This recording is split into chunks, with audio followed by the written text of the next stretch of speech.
Le 29 avril 1987, le Bureau technique de contrôle est un service public à caractère technique. Nous avons pour mission le contrôle technique et financier en cours d'exécution ainsi que la contre-expertise obligatoire des études et des travaux de génie civil réalisés pour le compte du gouvernement et des entreprises publiques. Le Bureau technique de contrôle agit à la demande et sur instruction du ministère des Infrastructures et Travaux publics. Pour mener à bien cette mission, nous avons reparti nos secteurs d'intervention en fonction des divisions ci-après. Voirie, route, bâtiment, ouvrage d'art, études et expertise.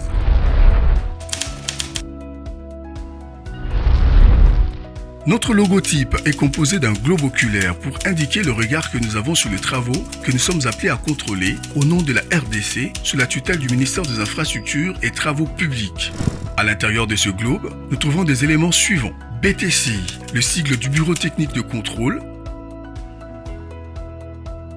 un engrenage et un demi-cercle, deux éléments qui forment un cercle pour désigner l'iris de l'œil.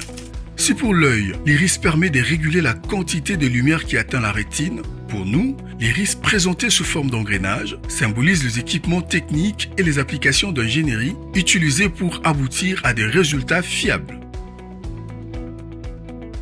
Et l'encoche, placée à l'intérieur de l'iris, désigne la validation de travaux contrôlés par le BTC.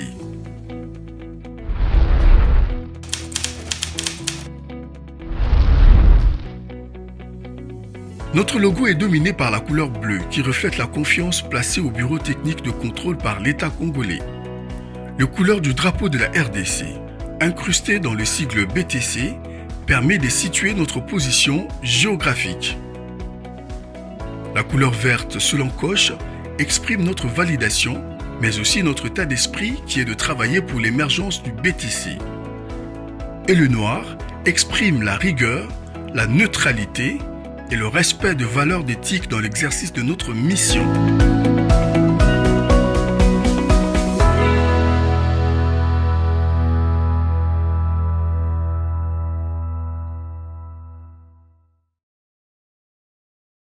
C'est M. Bondon Mouma, ingénieur au bureau technique de contrôle et chef de division relations. J'ai été aussi responsable du chef de projet, du chef de mission sur le site de Zamba Télécom pour les travaux de lutte anti-érosive et amélioration de la voie d'accès sur l'avenue Télécom. Et le vendredi, c'était le jour où nous avons procédé à la réception provisoire. Et c'est parce que les travaux avaient commencé depuis le 17 mars 2022 et ça a pris fin au 31 mai 2023.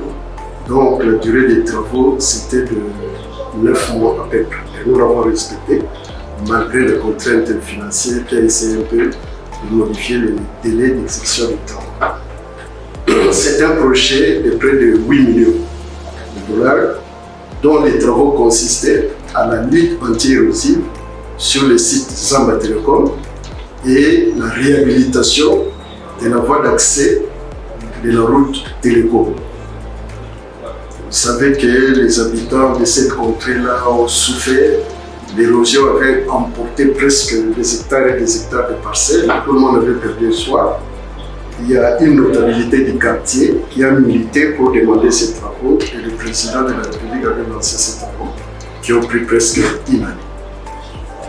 Alors, ces travaux ont consisté à la lutte anti-érosive parce qu'il y a 95% de l'assainissement et les 5% qui restent, c'est la réhabilitation de la route.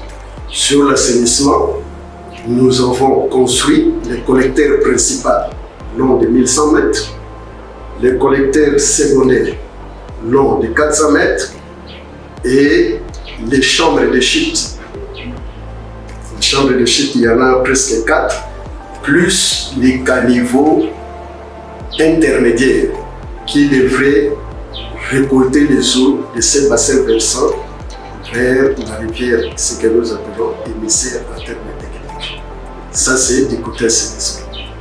Du côté route, nous avons réhabilité la route Télécom sur 1322 mètres partant de la place qu'on appelle Béliard jusqu'au terminus, là-bas, ça fait 1322 mètres. Tout a été réhabilité et aujourd'hui le quartier est presque praticable. Donc si vous arrivez là-bas, vous essayez un peu de poser la question aux habitants, ils vont vous dire que non. Les ingénieurs qui ont commis ce travail, vraiment, nous ont fait un bon travail et aujourd'hui la population est très contente. Pour chaque projet, le BTC de pêche, 2, 3, des experts selon le degré des travaux qui s'exécutent sur le terrain pour le suivi de ces travaux. Et dans le cas d'espèce, 2 experts ont été affectés. Il s'agit d'un chef de mission plus son permanent. Le chef de mission a pour rôle de diriger les travaux, de présider les réunions et d'apporter les remarques techniques sur l'exécution des travaux. Et le contrôleur permanent, il est toujours permanent, comme dit les mots, pour le suivi des travaux, voir comment les travaux s'exercent selon les règles de l'art. Le BTC assure la qualité des travaux.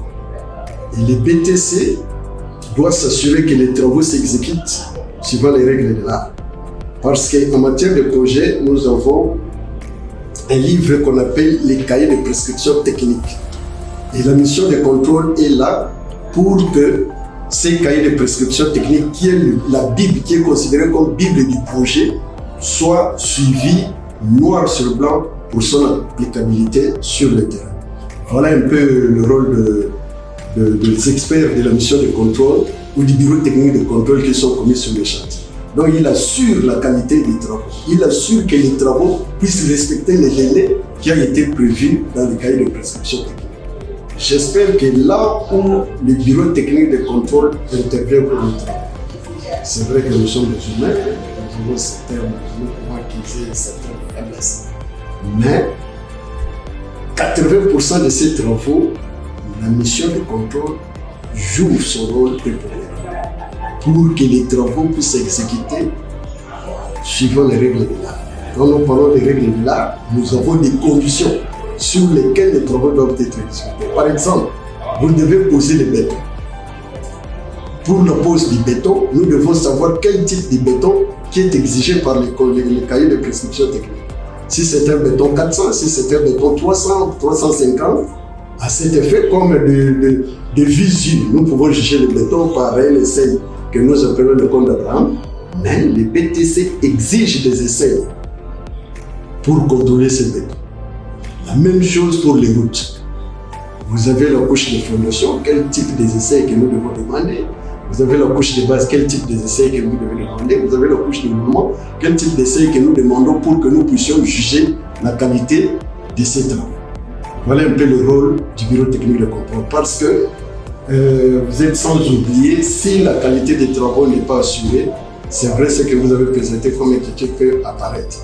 Voilà un peu le rôle que nous jouons sur le terrain pour que les travaux s'exécutent suivant les règles de l'art et que la qualité des travaux soit exécutée par les différents essais que nous demandons selon les prescriptions du cahier technique qui est commis spécifiquement pour ces chantiers. Et d'ailleurs, dans mon introduction, j'ai dit que parmi les projets qui ont réussi dans la ville-province de Kinshasa, le site des Zambes Télécom est le premier projet. C'est un projet. Quand vous arrivez là-bas, vous demandez est-ce que la mission de contrôle, vraiment la population vous dira que les travaux ont été très bien exécutés, en dépit de certains problèmes. D'ailleurs, pendant la réception provisoire que nous avons fait des remarques, que moi j'ai fait les remarques, si vous avez vu le procès verbal de réception technique, toutes ces remarques-là, les 7 remarques, c'est la mission de contrôle qui a formulé ça. Et l'une des remarques d'ailleurs qui a fait objet de discussion que l'entreprise éprouvait, c'était les recouvrements des érosions, parce qu'il fallait mettre des sacs et puis les érosions, les têtes des érosions qui se sont effectuées suite à des pluies qui se sont abattues. Donc la mission de contrôle veille sur ça. Et les quartiers qui étaient appelés à disparaître, aujourd'hui les habitants de ces quartiers ont récupéré leurs parcelles.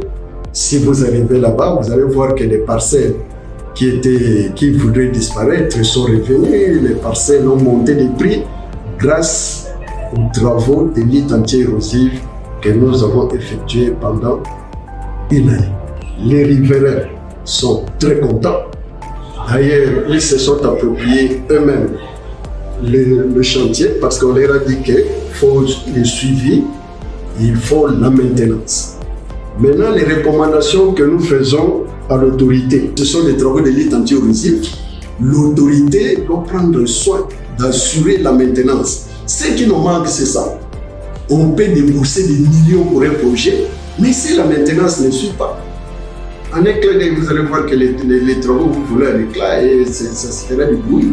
Vous avez vu, si vous arrivez sur le site, c'est un bijou. Tous les quartiers sont d'accord avec ces travaux. Ils ont reçu vraiment un grand remerciement au chef de l'État. Maintenant, c'est à l'autorité de faire le suivi des travaux à travers ce service pérennes qui est l'OVD, l'Office des voiries et drainage. Voilà un peu les recommandations que nous pouvons faire pour que ces travaux soient pérennes des années à années. Dans les cas contraires, nous risquerons encore de faire la plaque tournante de revenir au tâches. La population, je lance ces messages. D'ailleurs, la population là-bas est très bien organisée. Ils ont leurs notabilités qui font le suivi. Ils ont une ONG là sur lesquelles sont en train de planter les plantes de lutte anti-érosive. Je leur demanderai de continuer. Et puis de faire très très attention parce que lorsque nous sommes arrivés au déversoir, le déversoir, c'est là où notre collecteur principal termine pour verser l'eau dans la rivière. Je parle en termes simples. Au déversoir, là-bas, nous avons constaté que la population est en train de voler, de prendre les moellons. Parce qu'on a fait, nous avons fait un béton cyclopéen, on a cassé la vitesse des eaux, et on a fait un béton cyclopéen qui amène les eaux doucement à l'énergie potentielle zéro vers la rivière. Mais il faut arrêter notre tourment et voir que la population là qui pleurait hier, l'État a la sur les Gamoyo, nous on a construit l'ouvrage, mais ils sont en train de prendre des pierres pour aller voir. C'est dommage. S'ils continuent comme ça, c'est les réseaux, ils vont trouver encore les réseaux et ces quartiers-là vont disparaître. Donc je demande à la notabilité des quartiers de veiller pour que cet ouvrage vraiment soit très bien conservé. C'est l'État a déboursé beaucoup d'argent. Maintenant, à l'entreprise de CGCD, nous avons procédé à la réception technique. Il y a quelques têtes d'érosion qui se sont créées de gauche à droite. Nous avons demandé à l'entreprise de procéder immédiatement, sans attendre, à la réparation de cette érosion pour éviter que le conducteur principal puisse se